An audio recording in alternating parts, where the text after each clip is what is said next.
Broadcasting from the business capital of the world, this is the Podcast Business News Network. Hello, welcome back, everyone. So the holidays are fast approaching.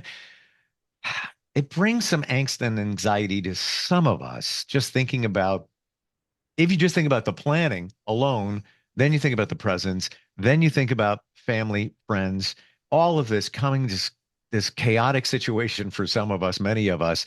Now add, if you're a caregiver and you've got your focus on somebody that's in your care, a loved one, right? And now it's the holidays. You want to make them happy, everybody else happy.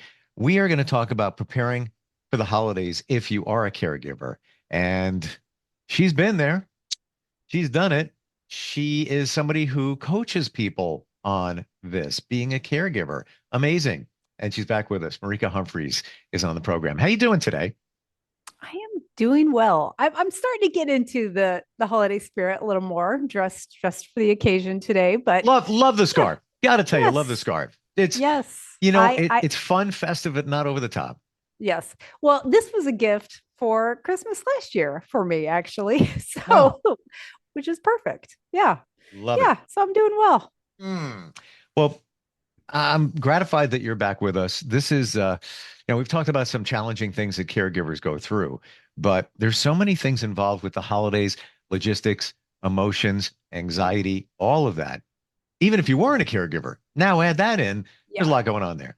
yeah, yeah. I one of the first things I'd like to bring up, and I have brought it up many times in this show, but it's always worth saying, is just just the first tip I have for caregivers, but really everybody during the holidays, is letting yourself be open to all the emotions. And I really felt this a couple of years ago, where it so happens that December was my late husband's birthday month, and he was Mm. one of the unlucky people, I will say, that had his birthday very close to Christmas.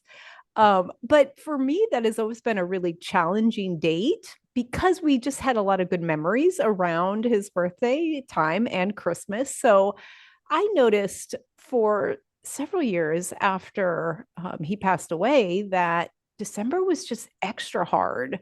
And I would kind of feel this heaviness that would come upon me during this time, during this month, actually. And that is not uncommon, if for those out there that have experienced grief and the loss of a loved one. That's pretty common to feel emotions around a significant date, and that date can be different for people. For me, it's his birthday. And the challenge was, it was also, holiday month as well. So I was feeling this real Wow. heaviness around a time where nobody wants to feel that at any time, but in particular, you kind of we all have this desire to feel what we think the holidays we should feel around the holidays: joyful and inspirited, and focused on family and the fun traditions and whatever we are looking forward to. Like, I love the holiday decorations. I do love, I mean, that's just one of my favorite things. I love the lights that people put up.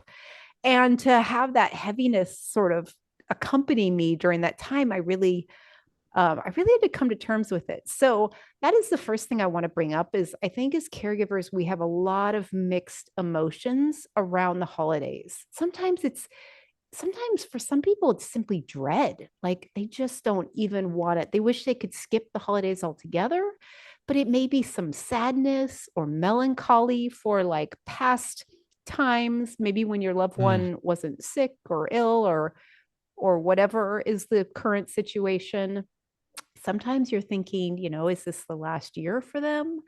So there can be a lot of mixed emotions, and our natural response a lot of times is to want to push those away because it's the holidays. Like, I don't want to feel like this. It's not, this sucks. It's not the time of year. But by doing that, we really don't do ourselves any favors, and we don't allow that emotion to kind of go on its way. So in fact, we usually, when we try to push it away, it will often stick around longer. So the first thing I really want to just say to everybody out there is just notice what you're feeling and just be open to it. And this is a time of year where, yeah, there's lots of mixed feelings, and there may be even more if you're a caregiver. Hmm. How do you walk through the emotions? It's been said that the worst thing you can do is bury them and just kind Yeah. of be robotic. And I'm not going to let it bother me. I'm not even going to think about that date or whatever it might be. Yes. Yes. How do you do that? One of the easiest things is just to acknowledge it, like what you're feeling in the moment. And I have a client who's practicing doing this right now, and I've given her that assignment as my client, but she is just taking note throughout the day, like, oh, I'm feeling anxious, Hmm. and then kind of taking a minute to like write down a reason why. You don't have to go to that extent, but I think just noticing when that emotion comes up, like you feel sad, just telling yourself, ooh, I'm feeling sad right now. And even thinking about why you might be feeling sad, what's on your mind, what are you thinking about? But the space to like name, and probably an easier way to say that is to name your emotion when you're having it. Just by doing that, we spend a minute and we notice the feeling we're having, and that alone kind of is really helpful, because instead of just glossing by and going about our busy day, we just give ourselves a minute of reflection. And I think that's especially helpful to do during the holidays. But it doesn't always have to be the negative emotions. It can be the positive emotions too. Hmm. But just stopping to take notice. It's like, the old saying, stop and smell the roses. Well, stop and acknowledge your feelings. Oh, 100%. And I would love to, if I may, share something because it's all in the wheelhouse of what we're talking about. And I'm going to share this, and I'm looking at my phone to find it with members of that men's group that I'm a part of. There's an Yeah. app. I don't know if you're aware of it. Maybe you mentioned it. I'm sorry if I missed it. Um, and it's totally free, and it's all about emotions. And it's called, quite simply and perfectly, because it makes, total sense. The app is called How We Feel. And Oh, you identify how you're feeling, what emotions you're feeling, and it's just bubbles. I'm feeling sad, elated, and you just check them off at that moment. And then after a while, you can see a common thread that these emotions are coming up, those are coming up. Then it gives you insight and how to express them, how to feel about them. It is totally free, and you can just download it on any of the app stores or platforms. Yeah, I'm going to check it out. check it out. That is awesome. It's very graphical. So that for me, like after a while, I don't want to read a lot of stuff. Like it drives me crazy when I click something and I want to read content somewhere and I just want the answer to something. And then you got to Yeah. read this whole thing because I want to Yes. see all the ads. This is very graphic and also free. You can make a Yes. donation if you want, but I figured I'd share because it's exactly what we're Yeah. talking about right now. Well, and just by doing that, I mean, that's a perfect modern way of just taking a moment to reflect, because in order to click something, you have to think about it for a half second and then make a decision. How am I feeling? And that is a very useful process. We don't, I think, do Mm, that enough in mm, our on our modern day, because we're busy, we're totally. busy, and we have inputs coming at us all the time. And for people that don't have any built-in reflection time, whether they journal or they meditate or they do something that is reflective, this is a good second kind of second Hmm. option. But I also feel that we don't realize the benefits of acknowledging our emotions. We just say to ourselves, well, I'm kind of bummed out. I'm kind of sad. Holidays are coming up, whatever it is. And I'm not minimizing anything, but Yeah. we just say, well, that's the way I'm feeling. But we don't confront it in our minds. And I recently started keeping just a journal, and I write down what I'm feeling, what's going on. And I found when I first started doing it, it was, longer. Now I find I get right to the point of how I'm feeling. And even in a relationship situation where I needed to make some decisions, um, I put up the pros and the cons. And when I looked Yeah. at the pros and the cons, and the scale was like this, and it wasn't in favor, it was an eye opener. And I kind Yeah. of knew, but I didn't know it was that much until you put it down on paper. Yes, old school paper, because writing makes such an impact on your mind. Yeah, yeah, I like that as well. And I think connecting what is either happening or what you're thinking about to that emotion, it can be really helpful. And like you said, you saw patterns for yourself. I mean, that's ideally what really this leads to is you start seeing patterns, you start knowing yourself. And that's just one way of knowing ourselves. And again, coming bringing it back to the holidays, we often have a lot of expectations about how we should be feeling at this time of year. And I certainly did. Going back to Mm, my own story, I certainly did. I didn't want to feel down. I didn't want to feel heavy. I wanted to feel light and excited for the holidays. And I wasn't feeling that. And so then I was at conflict with myself, and then you're just you're like even more emotions coming up. So um sort of making peace with our emotions is the more you can do that, the more awareness you have around it, the more understanding, and then just letting it be. I mean, that is just it's a human condition. When we feel sadness means we're also capable of feeling joy and love. And we don't often think about that, but emotions are the opposites are what allow us to experience those. mm. When we numb our emotions, we tend to numb all of them.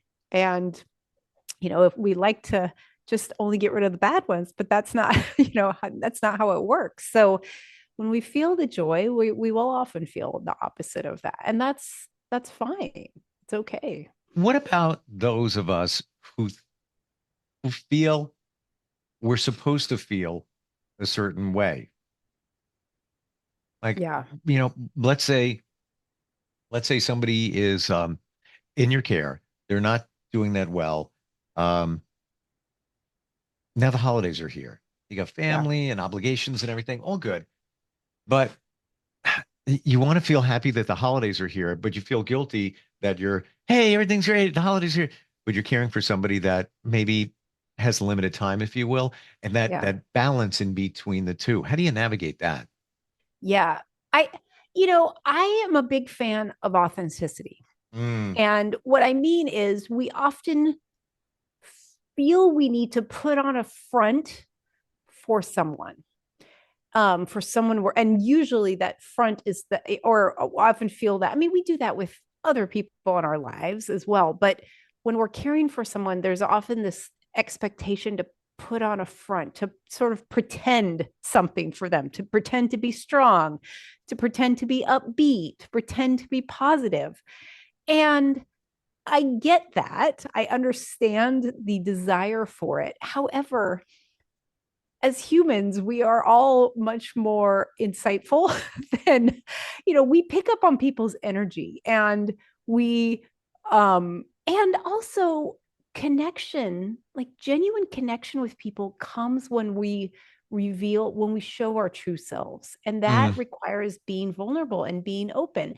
yep. And it does not mean laying all your burdens on someone's, lap, or dumping on them, or just complaining and whining and moaning, but it can mean just sharing genuinely how you feel. And so if you are struggling, and you feel the need, I need to be strong, or they don't like to see me upset, or I don't Mm, want to upset them. But the trouble is, then it creates a disconnect, because you're not really being honest, and then they don't be honest back, right? And then you kind of have this fake relationship together where you're both pretending, but and it's sort of silly, but we all do that. I feel too, um if you're doing that, eventually it's going to catch up to you where you're going to just hide your feelings. You're not going to be truthful about them, and eventually it's going to take its toll on you. yeah, yeah. And I think the part we miss there is the opportunity to connect. And in week and I think sometimes it's just simply having language around that, like, Mm, I often will say, I'm just going to share, or I just need to vent here, or, to be honest, like we can say, to be honest, that's, this is a hard time, or I'm struggling right now, and I'll be okay, or, and please don't feel responsible for me, or, and, if you feel like you don't want to, you want to make sure that the other person doesn't feel like you're making it their problem, which is often what a lot of caregivers are worried about. You can always add that. But yeah, I think being honest with people when we're struggling is how we let them in. And they will be more inclined to do that in return, because guess what? It works both ways. When we pretend, they pretend. And then we're living, having this pretend relationship where it's, holidays are also about connection, and we have to be vulnerable often in order to connect, but Yeah. it is hard. Authenticity is it's hard in any situation. Yeah. Um, but it feels good when when Yeah. you're at that point where it's like, I'm being me, I'm being authentic. This is Yeah. the real me. You really had it, I feel, challenging, given your husband's birthday was around the holidays. Yeah. Lots Yeah. going on there. A lot of Yeah. emotions, a lot of emotions. Yeah. Surprisingly, this one thing, when I recognized that heavy feeling I was feeling was had to do with my memories around his birthday, and once I recognized it, and then the following year I was very aware and sort of ready for it, and now I don't feel that way at all, Mm, partly because I just have awareness and I don't fight it. I just I let it be there. And I tell people this all the time, like, you would be surprised how much when we fight our emotions, when we don't want to feel them, they will just hang out for longer. But the minute you like kind of just make your peace, and sometimes I say to myself, like, oh, I'm just gonna feel sort of crappy today, and that's fine. And give myself a day even, or you can give yourself a couple hours. But the minute you stop wanting it to be different, it is amazing how quickly it will just, everything lightens. It's like our resistance to our feelings is what causes so much of our misery. And we don't think it's that way. We think we can push them away. But the minute we just open up and go, okay, that's where I'm at, and it doesn't mm. have to mean anything, you'll feel so much lighter. And it, yeah. So I think it's really like a secret. It's like a little secret that is sort of counterintuitive. So, challenging question here to answer, I think.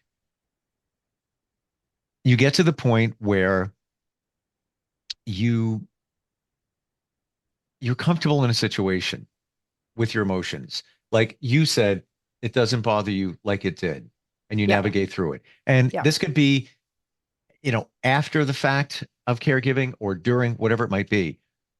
How do you know that you truly are feeling okay with it? You moved forward.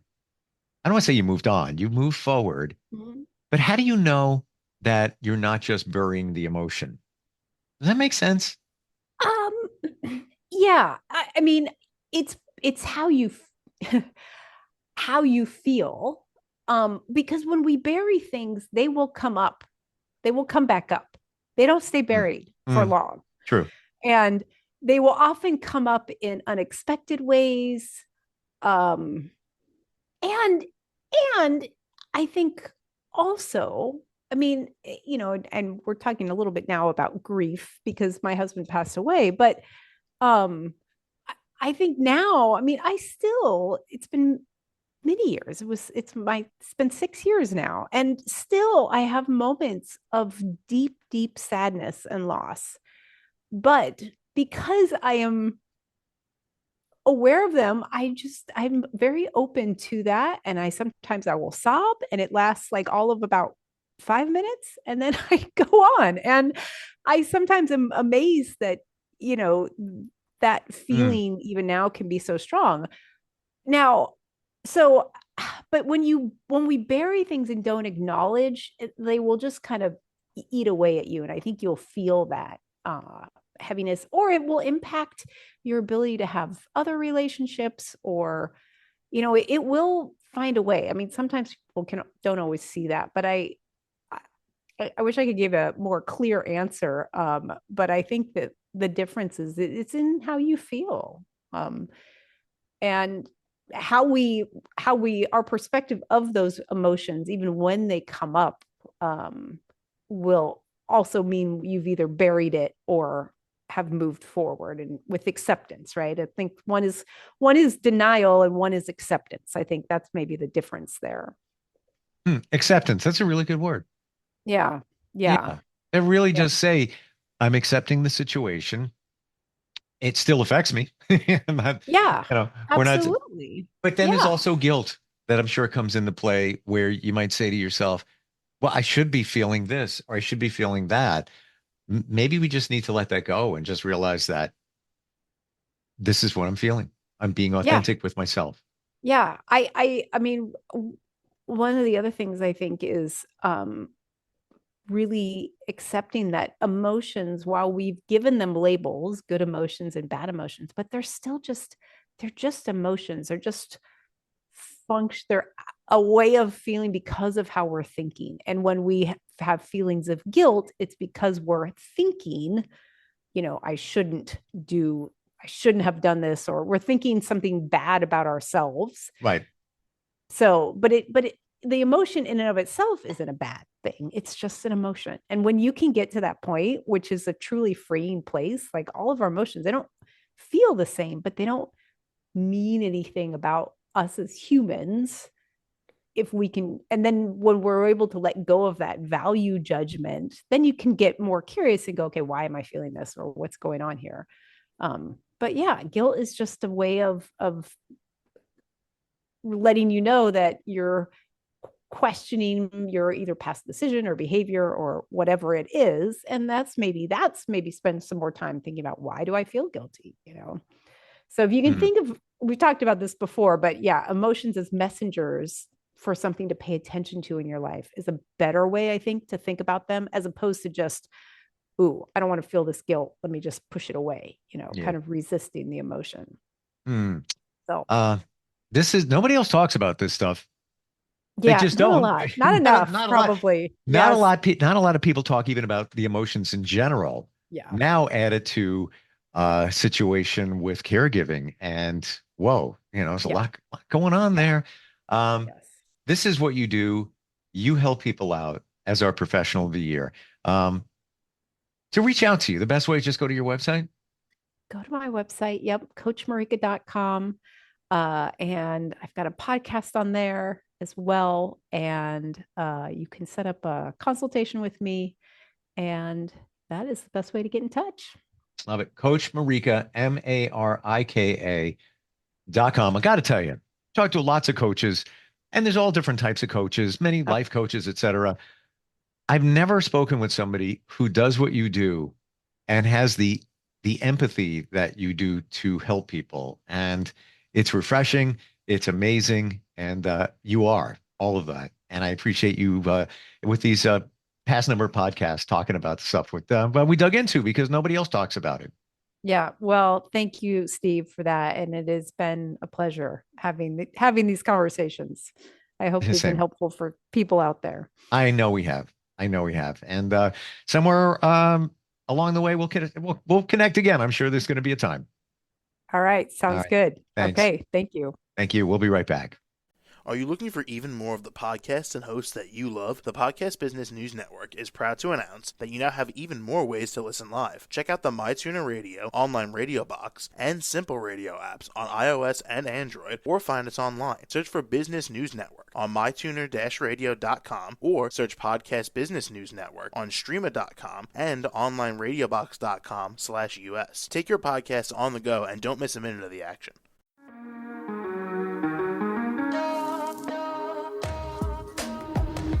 Broadcasting from the business capital of the world, this is the Podcast Business News Network.